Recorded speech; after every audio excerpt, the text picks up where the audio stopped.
that. It says, we who are strong have an obligation to bear with the failings of the weak and not to please ourselves. Let each one of us please his neighbor for his good, to build him up. For Christ did not please himself, but as it is written, the reproaches of those who reproached you fell on me. For whatever was written in the former days was written for our instruction, that through endurance and through the encouragement of the scriptures we might have hope. May the God of endurance and encouragement grant you to live in such harmony with one another, in accordance with Christ Jesus, that together you may with one voice glorify the God and Father of our Lord Jesus Christ. Therefore, welcome one another, as Christ has welcomed you for the glory of God.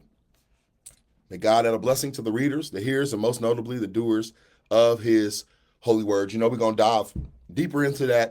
Okay, if you're searching for fresh tools and instruction to deepen your relationship with God, this is definitely the channel for you. So make sure you subscribe and click the notifications bell for all of our videos. I want to thank you in advance for your subscription and look forward to having some good time and communication with you.